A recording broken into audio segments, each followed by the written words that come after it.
Most people think charisma is a vibe. It isn't. It's a frequency. If you want people to listen to you, you have to stop speaking from your throat and start speaking from your diaphragm. The human ear is biologically programmed to perceive high-pitched, rapid speech as a distress signal. When you speak quickly and at a high pitch, you are literally triggering the amygdala of your listener. You are telling their brain that you are anxious, uncertain, and not in control.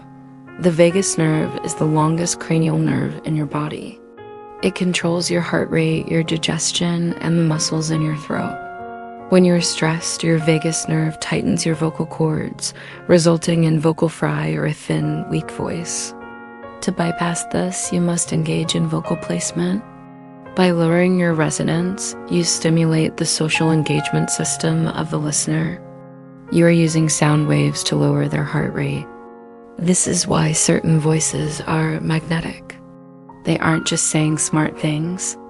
They are physically calming the audience into a state of receptivity.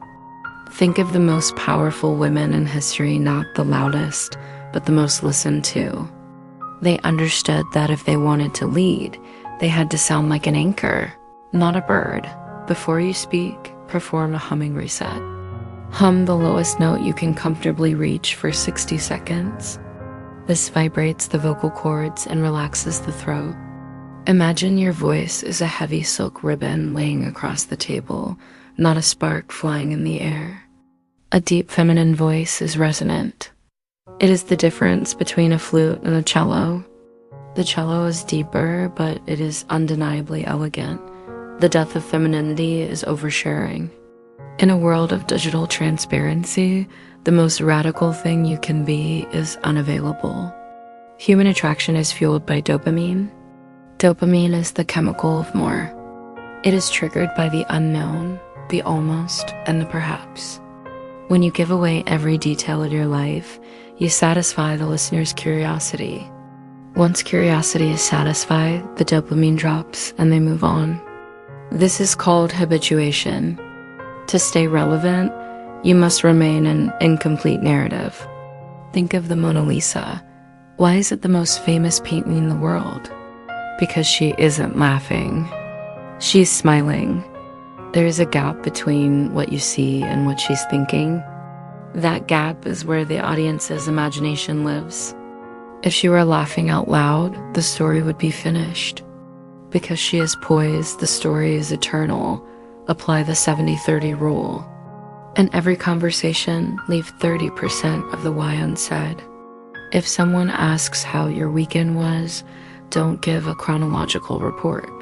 Say it was restorative and stop. Force them to ask how or why. Make them work for the information. This increases your value in their brain's accounting system. This doesn't mean being cold. It means being contained. You are warm, but you are a closed circuit.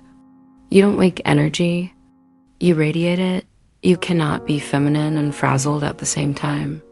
These are two different biological states. When your body is in a high cortisol state, it undergoes peripheral vasoconstriction. This pulls blood away from the skin and toward the muscles for a fight or flight response. This is why stressed people look sharp and gray. Feminine radiance is actually a sign of a regulated nervous system. When your cortisol is low and your hormones are balanced, your skin reflects more light. You literally glow. Beauty is the outward manifestation of internal safety to kill stress instantly, soften your gaze, and use your peripheral vision. Try to see the walls on either side of you without moving your eyes. This flickers the brain from the stress state to the rest state. You don't change your life first. You change your biological response to it. You act like a sovereign until your body believes you are one. Femininity is not weakness. It is the ultimate gatekeeper. In biology, the female chooses. The male competes.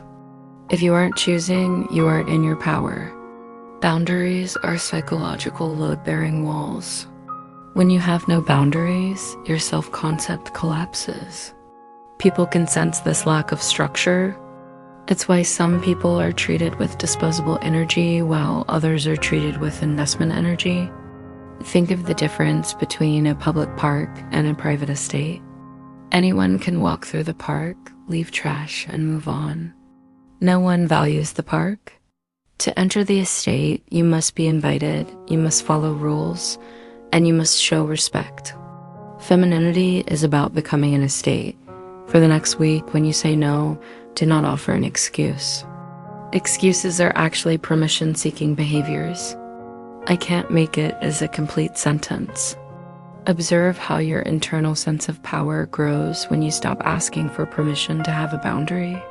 People will call you difficult. Let them. Difficult is often the word people use for women they cannot manipulate. We have been taught that doing is power. In femininity, receiving is power. There is a psychological phenomenon called the Benjamin Franklin effect. We like people more after we do a favor for them because our brain needs to justify the effort. If I do something for you, my brain says I must like her, otherwise why would I be helping her? When you refuse help, you are actually preventing people from bonding with you. Think of a woman who refuses a compliment. She has just killed the energy gift the other person offered. She has created a dead end. Now, think of a woman who says thank you with a smile and silence. She has accepted the gift, and the other person feels a win. She has increased her value by being a worthy receiver. This isn't about being needy. It's about being high capacity. You are so high value that you are worth the investment of others. Time and energy dot your brain doesn't just tell your body what to do. Your body tells your brain who you are. When you take up confident space, shoulders down, neck long, heart open, you are sending a signal to your brain to produce more confidence-building hormones and less cortisol. This signals to others that you are not a prey animal. Watch a swan. A swan is the epitome of feminine grace. It moves slowly, its neck is always elongated, and it never looks frantic. But if you threaten a swan, you realize it is incredibly powerful. The grace is a choice, not a lack of strength. Imagine a string is pulling the crown of your head toward the ceiling. Feel the space between your vertebrae. Walk as if you're wearing a heavy, invisible cape. Power is held in the spine. Softness is held in the face. Elegance is not about money. It is about precision. The halo effect is a cognitive bias where humans assume that if one trait is positive, all others must be. If you appear ordered and precise in your appearance, people subconsciously assume your thoughts are ordered and your character is precise. Precision tells the world that you care about the details of your life, and therefore you will care about the details of your relationships and your work. Before you leave the house, look in the mirror and remove one thing. One accessory, one bit of clutter, one frantic thought. Elegance is the art of subtraction. It isn't about being perfect. It's about being intentional. The queen bee syndrome is a low-value survival mechanism. High-value femininity is collaborative. When women compete in a scarcity mindset, they spike their own stress hormones. When women work together and co-regulate, they release oxytocin, the hormone that repairs cells and lowers inflammation. A true queen is never threatened by a princess. Her throne isn't dependent on the absence of others. It's dependent on her own internal state. Once a day, give a sincere, high-value compliment to another woman, especially one you feel threatened by. This rewires your brain from scarcity to abundance. This doesn't mean being best friends with everyone. It means being so secure that no one else's beauty or success can diminish yours. Femininity is not a mask you put on. It is a biological and psychological reality you step into. It is the mastery of your own nervous system, the curation of your own mystery, and the relentless protection of your own boundaries. When you master these physics of presence, you don't have to ask for attention. You are the center of the room by default. Be the architect. Be the resonance. Be the sovereign.